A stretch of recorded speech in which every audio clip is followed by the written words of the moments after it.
Hello everyone, welcome to Racing Retro. Interesting weekends racing in Sydney, in Brisbane. Fabulous racing also in the West there, Carnival of Racing as well and truly underway. There's listed racing in Adelaide as well and a lot to review and some important racing issues. It's time to say good morning to the panel, to Ronnie Dufficy, who was at Royal Randwick yesterday where they raced on the Kensington track. Yeah, low-key off-season meeting, but got through it okay. Track played well. Doomben had a common day. He only rode 3 winners, but got through it okay. After riding 5 yeah, exactly, on Thursday night? Yeah. Dear, oh dear. Well done, Darren. And looking bright as a button this morning, and welcome back to Richard Freedman. How are you? Thank you, Shadow. I'm very well, thank you. And I thought there was a lot of important developments that have come out after the end of the big carnival. You know, there's been a report handed down by the Racing Minister in New South Wales recommending that Racing New South Wales be reissued its powers that it lost over the TV wars. So that was an important development there, and we'll talk about that a bit later in the show.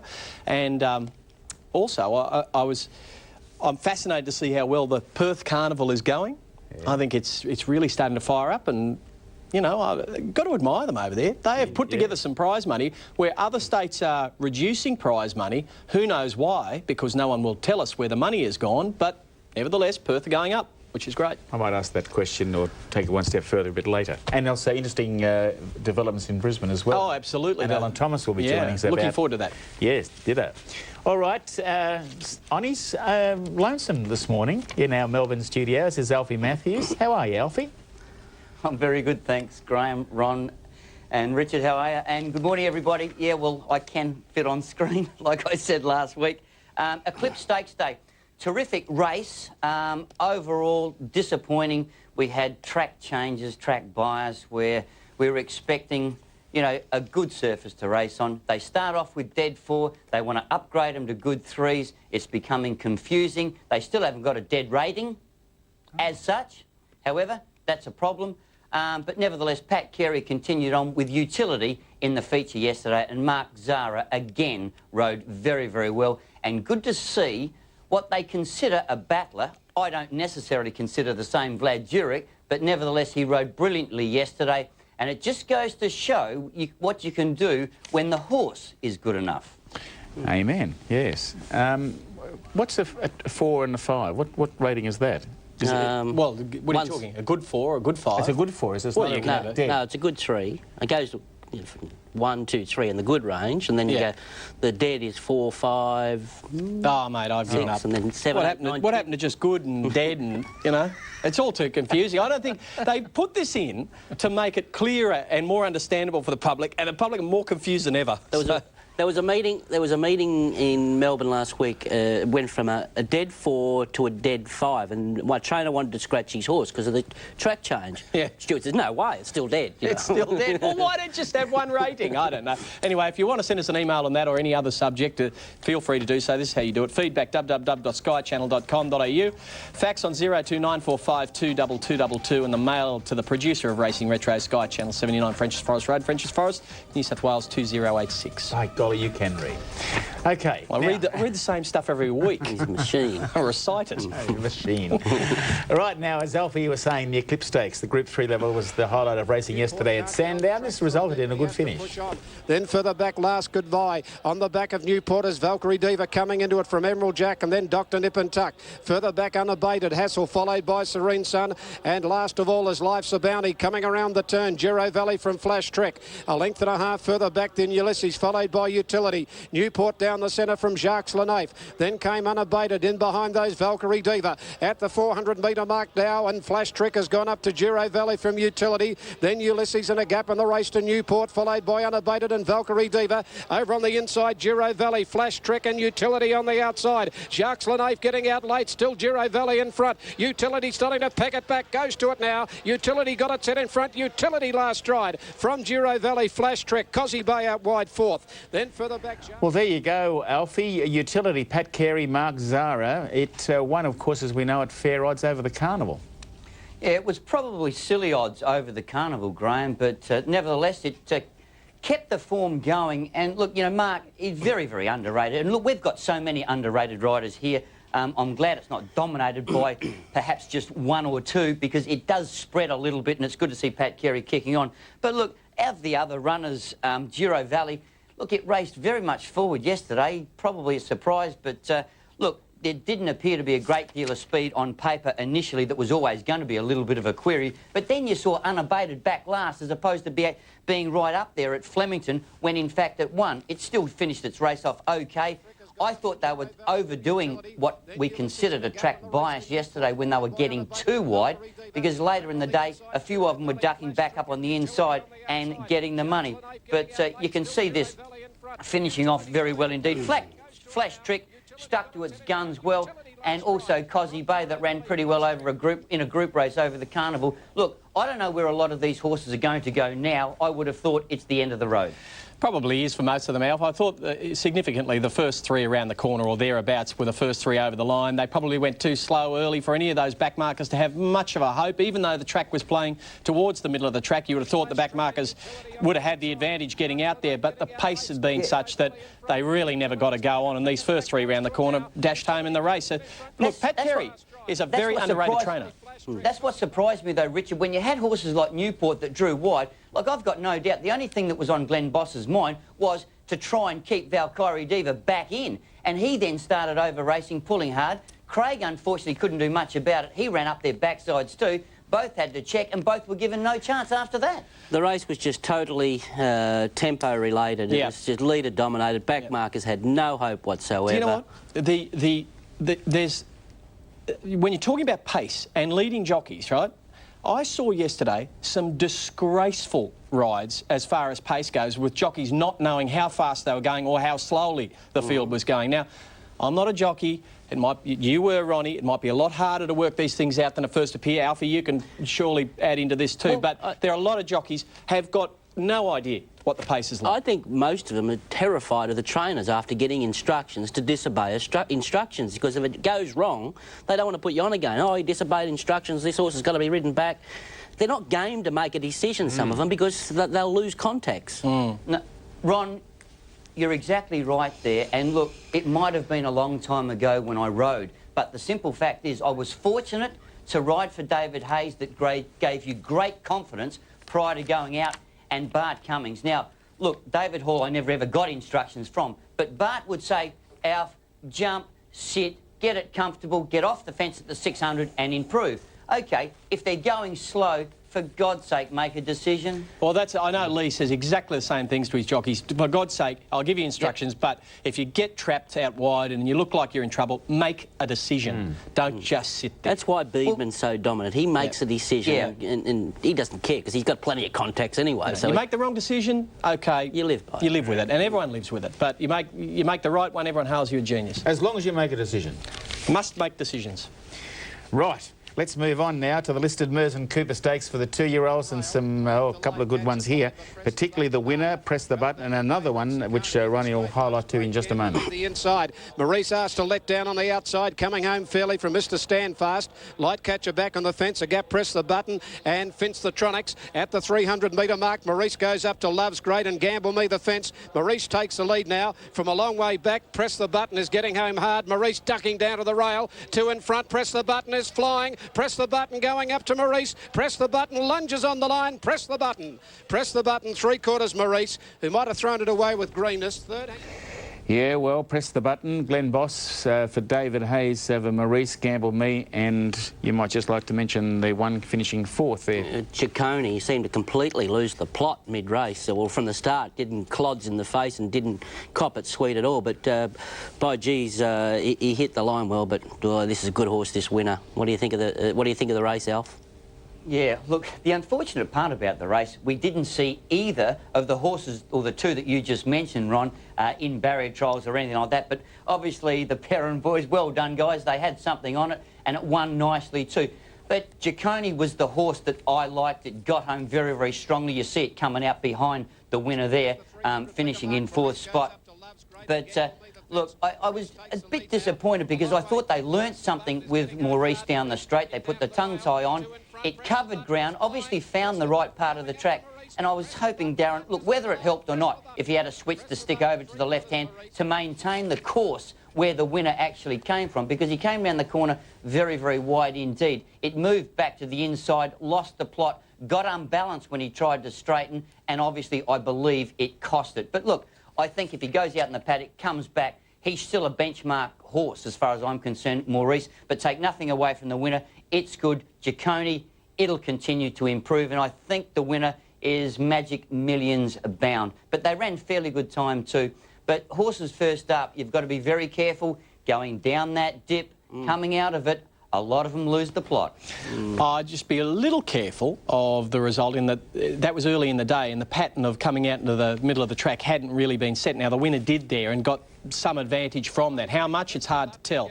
But I didn't think it helped Maurice ducking back towards the fence there. It certainly cost him a little bit. It's gone here. Well, you sack a lot of horses that come out and win their next start. You're like a broken record with these early 2-year-olds, and you're proven wrong every year. No, that's not right. You're proven wrong every year. You jump on the bandwagon of these pre-Christmas 2-year-olds and say, well, this is a superstar, and then after Christmas, by autumn, you've forgotten. No, look back through your records and see. No, you look back through these races, the good horses that come out of them. She's a top-class filly. She'll be hard to beat, the Magic. You've labelled 10 2-year-olds that not one of them's ever turned into anything. Yeah. Right. Not one. I reckon you're batting 1,000 at the moment. We've still got not one. 45 minutes to go. Okay?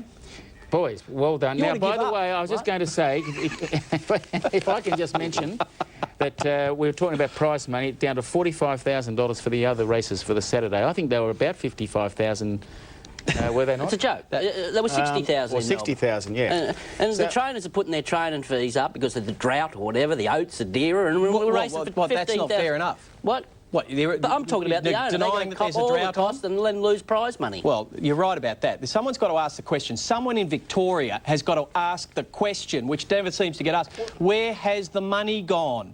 Where's the money gone, boys? It's gone somewhere. Well, Richard, the only thing I can say, we did have a special guest on during the carnival, and that was David Mooney. David Moody, representing the Owners Association. And I tell you what, I think he's the one that can really sort this mess out, if I want to call it a mess. Probably not the right word, but it's disappointing. They're cutting back on stake money, not in actual amounts midweek and things like that, but they're losing a race. They've gone from 8 and programming 7. Okay, we'll see if we can speak to David Moody in the next few weeks and see what the owner's situation is on that. That was racing yesterday at Sandown, boys. As we move on now to racing at Randwick. It'll be interesting to hear your thoughts here. Let's go to race number 5, and Beauty Watch won easily. In front, Beauty Watch. Purton starting to give chase now on Sumac. 10 to count down, 3 wide. A length and a half, November Dreaming. And Sam sung a song, best of the rest. Beauty Watch in front, and Munster's riding confidently, leads the way, gives her a slap down the side. She beat off 10 to count down, November Dreaming. Sumac can do no more. Then Sam sung a song, but Beauty Watch is in full flight at the 100 metres mark. November Dreaming ran to second. Sam sung a song late. Beauty Watch in front, and it's Chris Munster, he's very, very best in front. And Beauty Watch wins it along neck, November Dreaming, and Sam sung a song. These two are still at it, folks. Beauty Watch, Gay Waterhouse, Chris Munster, November Dreaming, and Sam sung a song. Yeah, Gay's got her flying. She's led her past too. She used to be a back marker. I really think that she's a specialist miler. She's proving that now, and like she went to staying races as a 3-year-old filly, but now she's a mare, 4-year-old mare. This is her distance. She'll probably go, you know, races like the Hawkesbury Cup, Villiers. That's her type of go, and she'll be around the mark in them races. She's not a major carnival horse, Duff? You don't think? Mate, I don't think so. No, I don't think so. Off-season placed right in those second level, she'll be hard to beat. No, look, she's a blowout chance in a race, the Christmas Group 1, you know, but... Yeah. You know. Okay. Ron, can I just ask one question? Yeah, look, we obviously saw her go to an Oaks distance and then she's come back. Has she furnished, has she developed, has she changed her design at all? Oh, no, she's always been a big, heavy filly. She carries a lot of weight and races big in condition herself. But look, Gay's got her on the speed now and she's found a form. Okay, let's have a look at race number 8.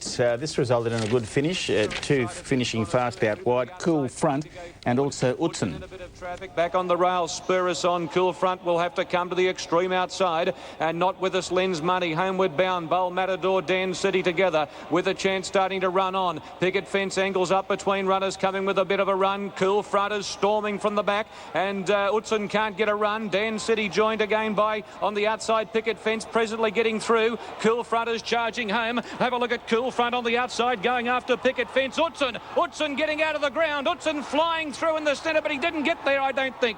Very tight. Cool Front and Utzon in a thriller to the last. No, Cool Front did win. John O'Shea, Tim Clark over Utzon and Picket Fence. Do you have something on Utzon? I had something on Utzon. Fair dinkum. It was a bad day. Well, it really wasn't... I don't think you could blame the ride on Utzon. Oh, no, He ran into a dead end. He went looking for a gap and found one. He just didn't get there in time, did he? He's going well, the winner. He'll go to Queensland now. There's a race, I think, at the 23rd, and then he'll go into the Magic Millions Cup. But 2 from 2 this prep. I thought With a Chance his first up run was good there. He hadn't trialled leading into it, and he covered ground. It could be one to follow. OK. Finished 10th. Let's have a look at... He finished 10th. Have another look. Well, I've got it listed here. He officially finished 10th. How far was he beat? Oh, I'll have to do the calculation, but he finished 10th. Yeah. Well, I'm just saying it's a bold tip. You have a look at that while we have a chills look. running. While we have a look at race 7. Now we'll just roll tape here of Party Crasher. It's actually a 2-horse race, isn't it? Really? 2-horse race. It's a 1-horse race. Yeah. What are you talking about? Well, sorry, This yeah, horse it's was 1 horse from here. I'm still getting over this. I'm still scratching my head. I can't work out how this horse happened. Walked onto the track, was a white lather of sweat. I'm a fan. I was a fan of the horse. I backed him first up, and then I conceded that he was too fat. Backed him second up. I thought, next time you're a certain. He went to 1,500. I thought, oh, maybe you can't run 1,500. And I dropped off him, went to 1,800 and stopped. And I thought, I'm right, he can't stay. 2,400 metres yesterday, fair dinkum. He won the BMW on that performance yesterday. It's just got me scratching my head. I can't work it out. Melbourne Cup market I after know. that. OK, well, there it is, Gay Waterhouse and Chris Muntz with Party Crasher by Jade Robbery in the Star Thoroughbreds colours there. So you're a fan of it now? I don't know. If he does that again, maybe he'll jump back on the bandwagon. OK. Summer right, Cup, now, maybe. Just a couple of other races yesterday. Royal Discretion was a disappointing favourite. Jesus, it was big awful. raps about it. It had trialled like Lusk and Star going into yesterday. It was an odds-on favourite. Found the lead and found nothing. Jury's out on that one. Nothing in the stewards' reports? Mildly lame, but Mildly lame, so they usually use that one when a favourite gets beat. The 2-year-olds, they can pull up with problems. Yeah. I'd be, a little forgiving, Ronnie. You're the one who wants to rap 2-year-olds. Can you be forgiving of a couple as well? Very dear. I think we need a break, but we'll do that soon, folks. An independent report into New South Wales thoroughbred racing has recommended that Racing New South Wales should have increased powers to administer and control the distribution of tabbed funding. Now, the long-awaited report conducted by Ken Brown, the former Director General of Gaming and Racing, has made widespread recommendations and is now open to discussion within the industry. Any changes to the current Racing Act would have to be passed by State Parliament. And we caught up with the New South Wales Minister for Gaming and Racing, Grant McBride. This report I commissioned Ken to do it. Ken has an outstanding record in terms of racing, the former director of the Department of Gaming and Racing, but most importantly, respected by everyone out throughout the industry. So what that means, it's a fair, impartial report. The intention is to pursue the best interest of the industry itself. Right, so where do we go from here? From here, I'm recommending, or what I've announced, is that they have 8 weeks, that is to the end of January next year, to the industry, all the stakeholders, to make comments on the recommendations. They'll be able to talk to me and my department directly through that process. What we want at the end of the day is something that works, that makes the industry better, stronger, and gives it a stronger future. Yes, well, OK. Now, Richard, you've had a good look at Ken's report. What's the upshot? Well, the upshot of it is that the report wants to give ultimate power back to Racing New South Wales, which I think when Racing New South Wales was first set up was always the intention that they'd get ultimate power over the race clubs and they'd be the umbrella body. Now, that was turned on its head over the TVN issue when Racing New South Wales decided it didn't support Sydney clubs selling their broadcast rights to TVN. The Sydney clubs, as STC and the AJC, took Racing New South Wales to court and won. So then all the powers it wasn't clear who had power over what. In fact, it appeared as though the clubs had ultimate power. Now, Ken Brown has issued this report that says, no, power should be back with Racing New South Wales where it was meant to be. And look, I'm a supporter of having less administration in sport and having administration condensed in sport. So I guess I'm a supporter of Racing New South Wales in that regard. I think the clubs still have their place and still have an important role to play. But I tend to think that's a better way to administer things, but that's just my opinion.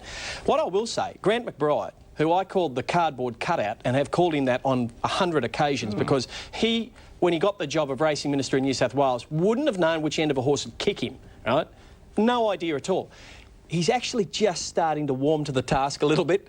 Like, he's got a long way to go and he's, you know, nothing's really changed yet, but he appears to be learning the job. It's just a matter of whether this state government can last long enough, you know, for him to learn enough about the job to be a really good racing minister. But he's having a bit of a go, and I've got to give him some credit for that. OK, now, do you think there's any chance that the clubs would embrace this? I think the clubs might see this as a bit of a battle they can't win, and I think their best alternative is to negotiate their best possible position, because now that this report's been put down, Grant McBride has said all members of the racing industry are entitled, you know, stakeholders are entitled to give their opinion on this, and he will accept their opinion and consider it.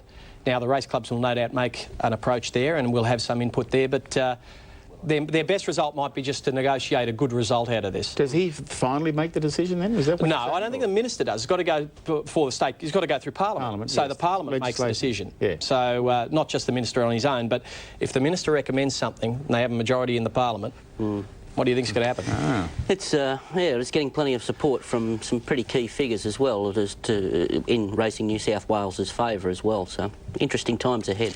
Very smart man, Kenny Brown, isn't he? Yes, Alfie. No, I was just going to say one thing. I would have thought Mr McBride, given the time that he's been in the position, is just starting to learn, Richard, the political power and the people that are involved in the politics in both sectors of Racing New South Wales. And also, at least he's giving himself sufficient time until March 24 to sort it out. Yeah. 2 months they have to make submissions, stakeholders. Maybe you could invite the minister on the show. I've spoken to the minister. Have a chat there? Yeah, I don't think it went very well when I spoke to him, just somehow. But he might Doesn't usually do. He seems like all politicians got, you know, hide as thick as a rhino. You probably attacked him after about 2 words or something. Well, possibly. We'll take a break. And special hi to the minister this morning. I hope you're watching. And we'll come back and have a look at some fabulous racing in Perth. And Alan Thomas will be along to talk about some major issues of racing up in Brisbane.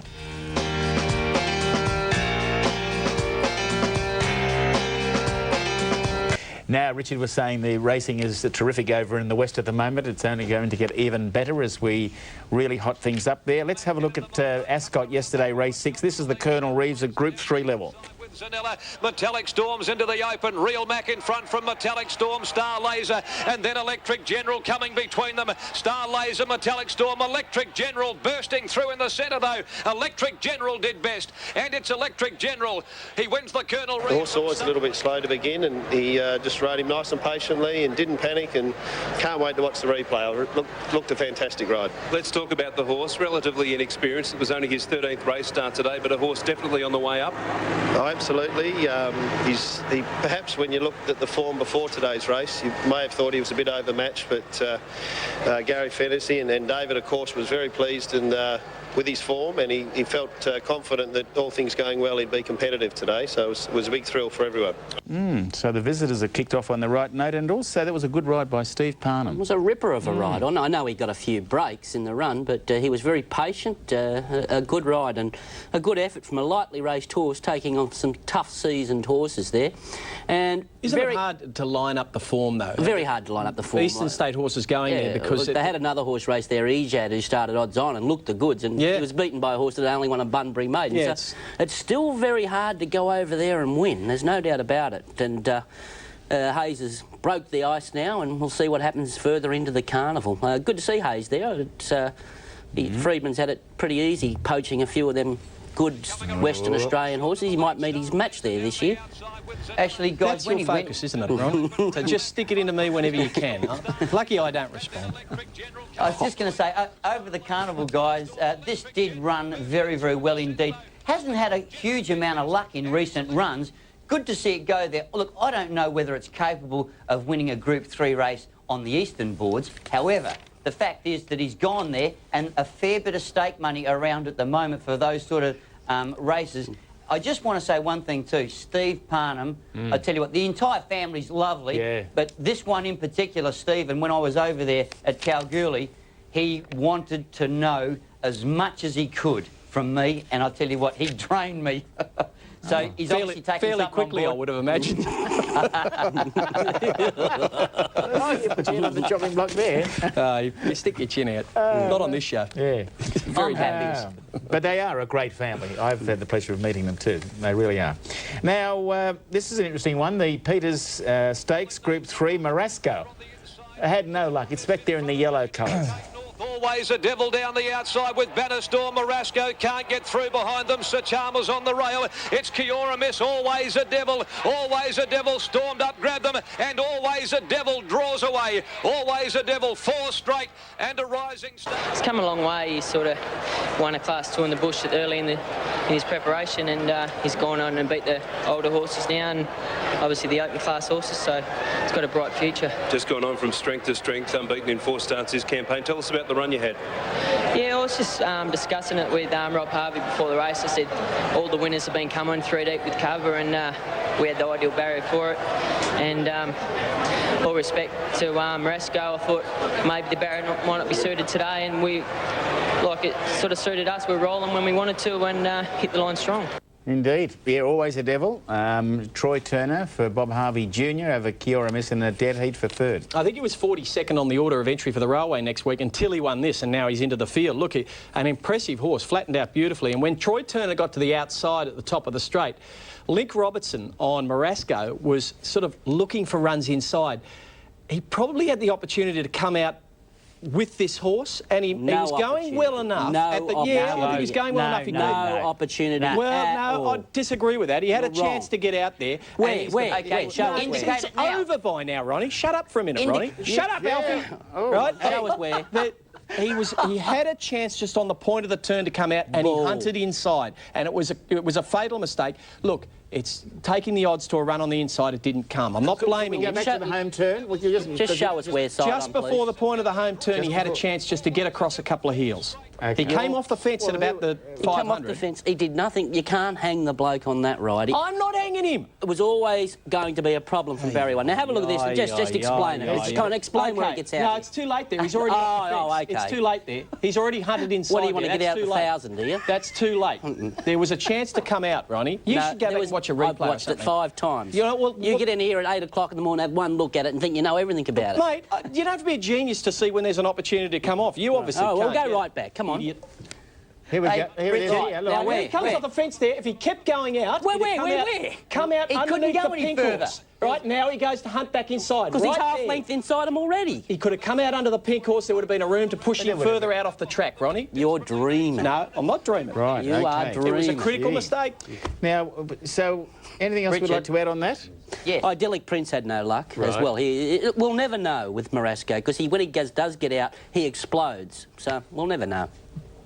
You're right. We'll never, ever know. He did nothing wrong on that. Let's not get too carried away, though. That winner got no favours. I know they were talking about sitting 3 deep with cover and things like that. The winner has won 3 on the trot, now 4.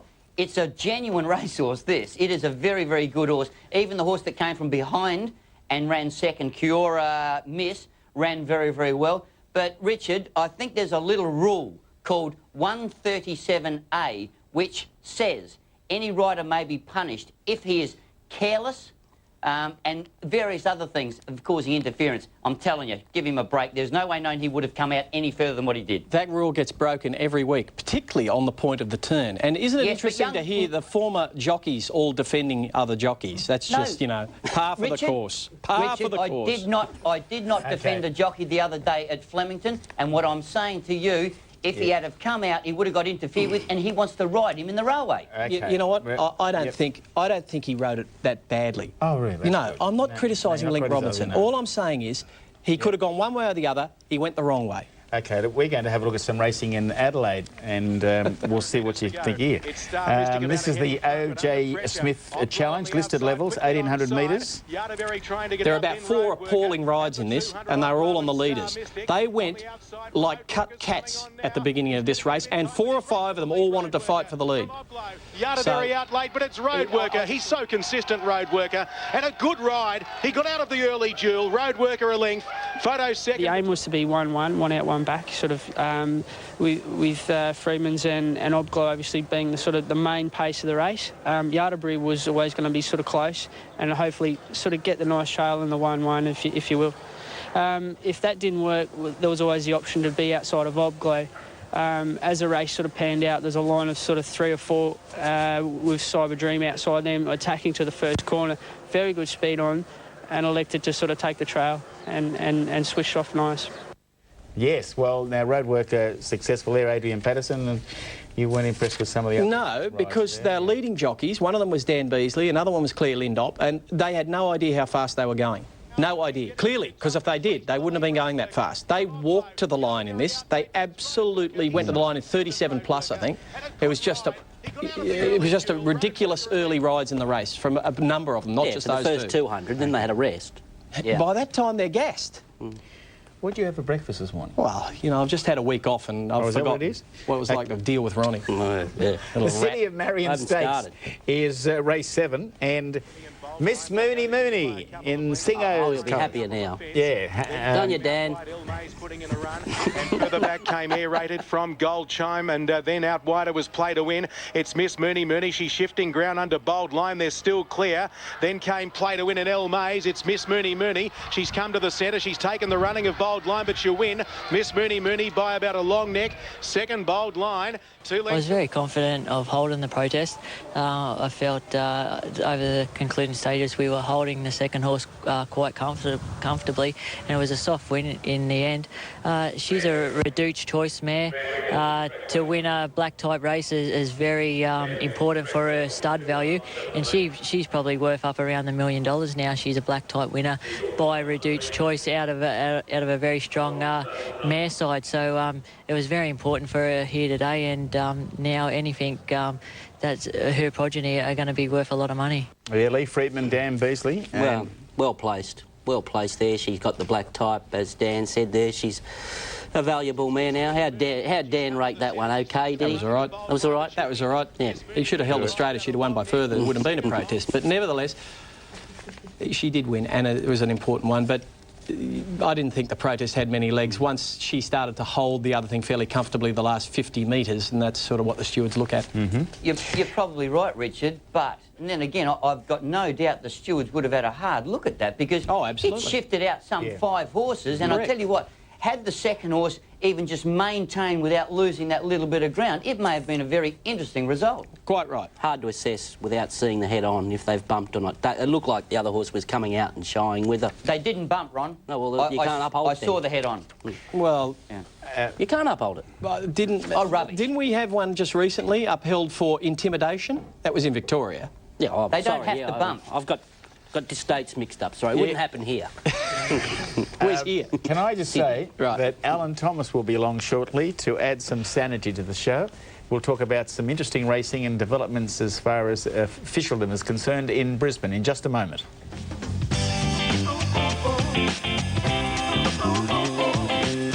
Welcome back. Let's, before we have a look at racing in Brisbane yesterday, let's welcome into our Brisbane studios Alan Thomas. Alan, good morning.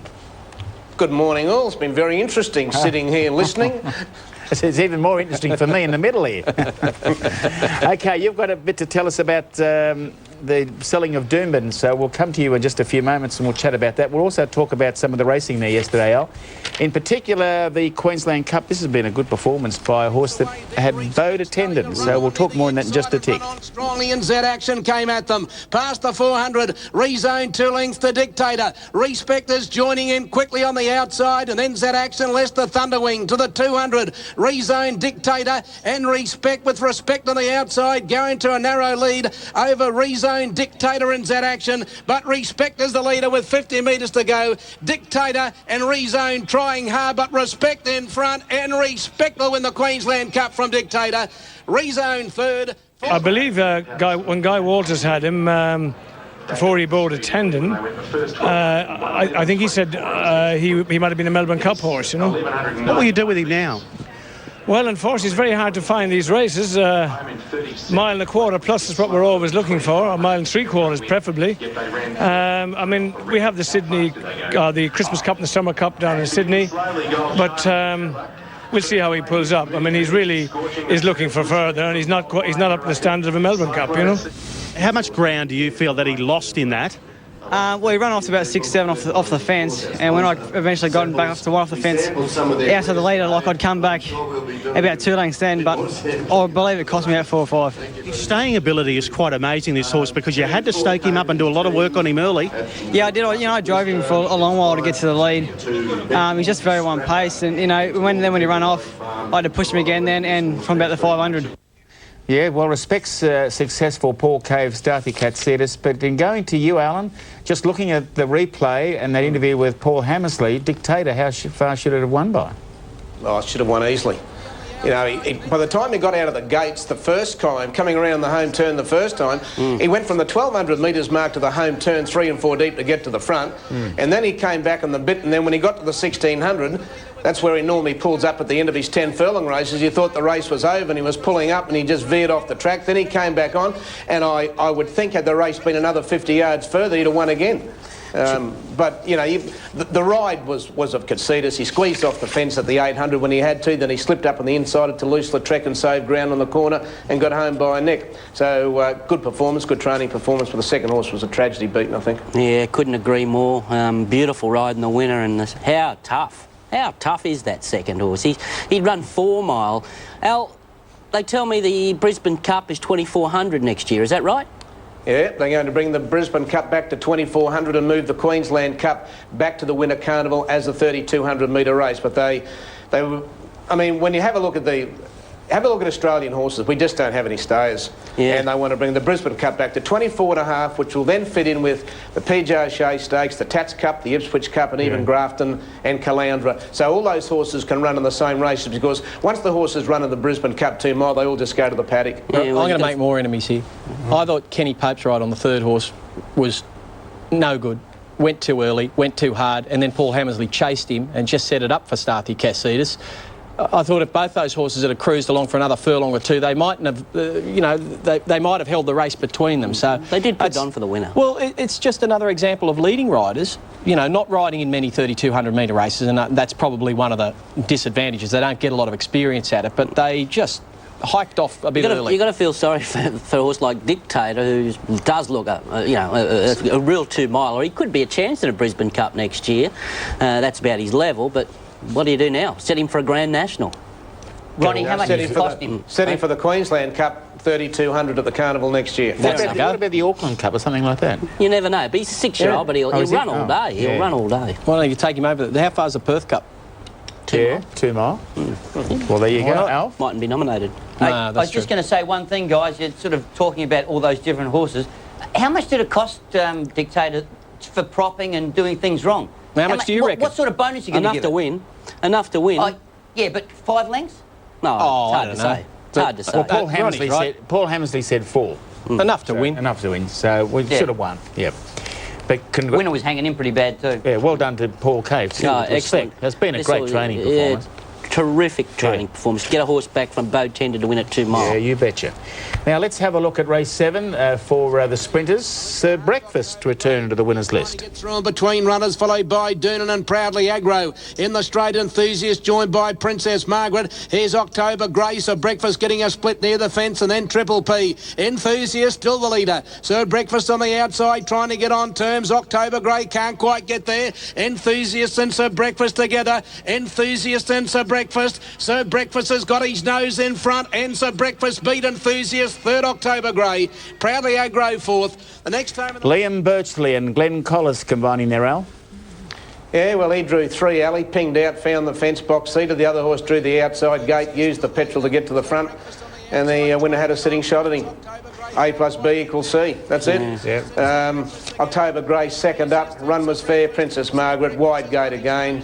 Just, you know, got gassed, and Proudly Aggro ran his best race for some time. But I think Enthusiast is probably the horse to follow out of the race. I think he's improving all the time. Yeah, agree again. Good training performance there by Liam, because that horse only resumed from a long spell last week and backed up within a week to win. So that's a pretty good effort, and Enthusiast is going great for the new trainer, considering he's already won up to a mile. So he's going well. The Queensland Racing has announced plans to develop one super track in Brisbane, which will mean the closure of Doomben. Eagle Farm has been earmarked as the site of a world-class racing facility. Now, Alan Thomas caught up with the leading parties involved, starting off with the Queensland Racing Chairman Bob Bentley. Bob, why are you selling Doomben? Well, I don't think we should say why we're selling Doomben. We're looking at what we can do with the assets we've got to develop a centre of racing in Queensland that's truly international standard, and the clubs between them do not have the financial resources, nor do they have the trading profits to be able to do it. To us, it makes common sense not to develop two half-done. We want a decent facility. Brisbane deserves it, and Queensland Racing and the racing public deserve a proper facility. I'm hoping that common sense will prevail here. I mean, I think everybody's could put their own personal agendas behind them here, and I mean, to think of what's good for Queensland Racing. In the end, the members own Eagle Farm and the members own Doomben. We see a new entity where the members will become equal members. Eagle Farm and Doomben will become members of both facilities in the short term, and will be members of one club running one facility in the future. We'd look to draw the expertise from both boards to form the new board.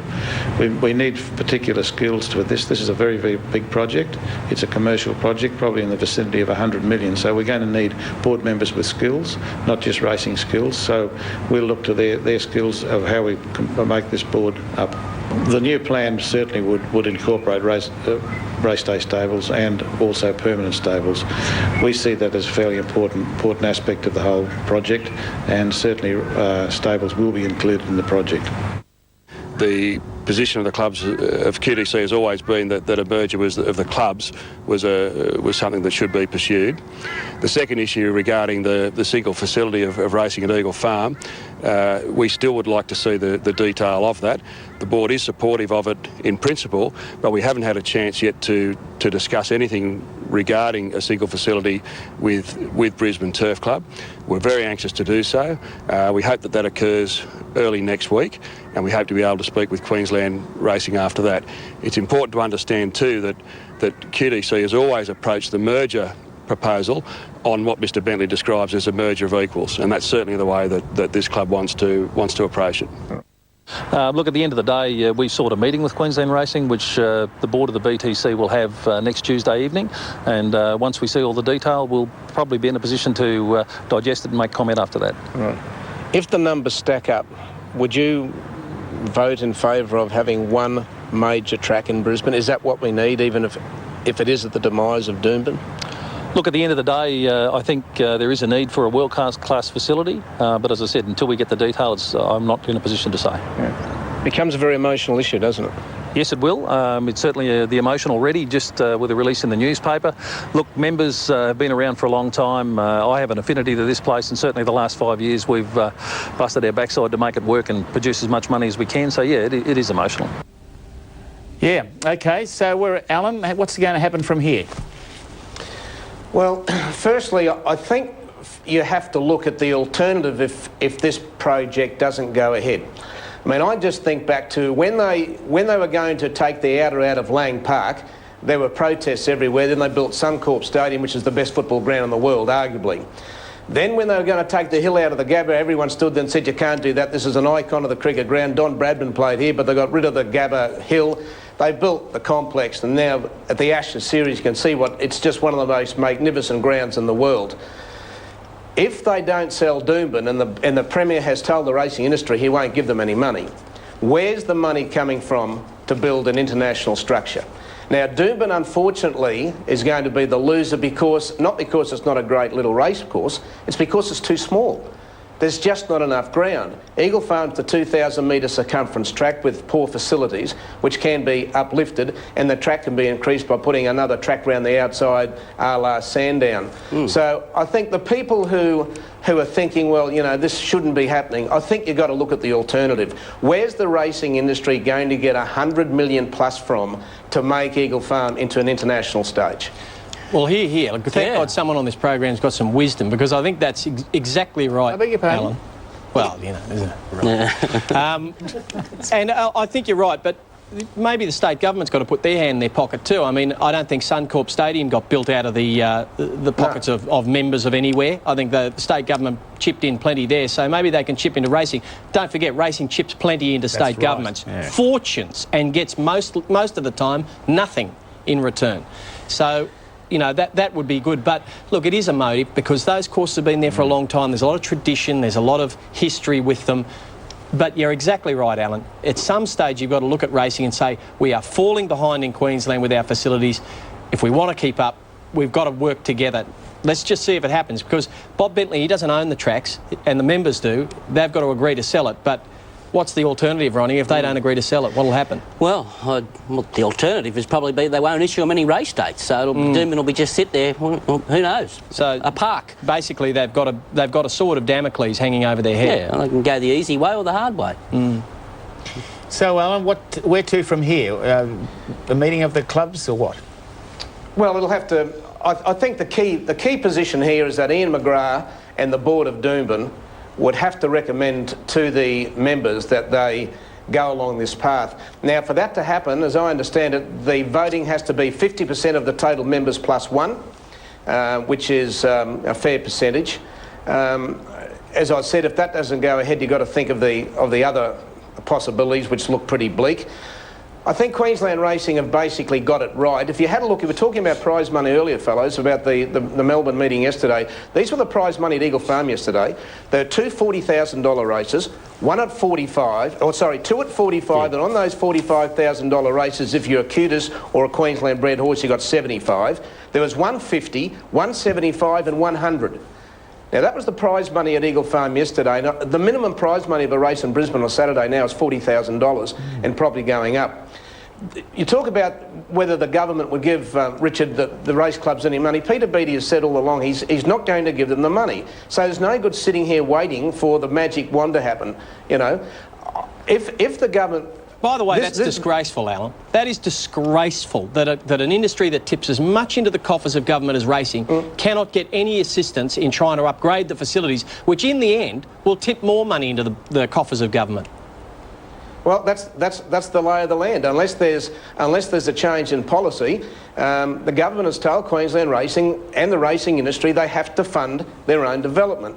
Now, there's one way I think that the racing industry can get money. I think the idea that Queensland Racing's got is correct. I think we've got to have a super, Mickey Mouse International Stadium, a la Suncorp, a la the Gabba.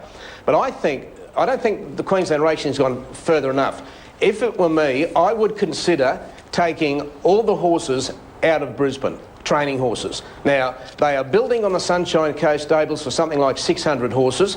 There is a proposed plan to build a new track on the Gold Coast in a new site with Magic Millions and 1,000 boxes.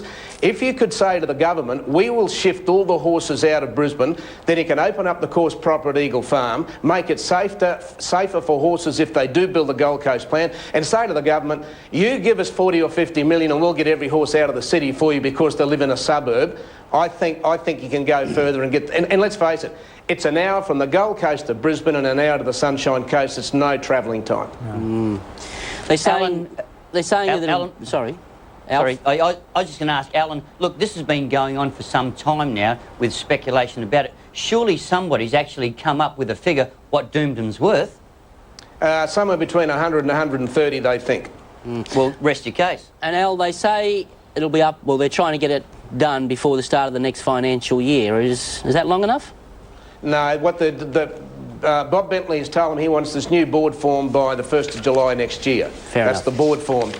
I'd say plans will take up to 12 months and all the rest of it, and there's a million other issues which have to be handled. But the first one is that the members of Doomben have to vote on do they want this new stadium at Eagle Farm. AT, thank you so much for informing us with all that information and taking time out and coming in and telling us all about it this morning. It's a pleasure. Good on you. There he is, one and only Alan Thomas. It's exciting for Brisbane, really. It can be. Yeah. Or it can be just condemning them to history if they don't make a move of some nature. You've got a career in politics if you want it. You reckon? No, I don't like going to the opening of, baby care centres. We can cross off Canberra off the list Back in a minute.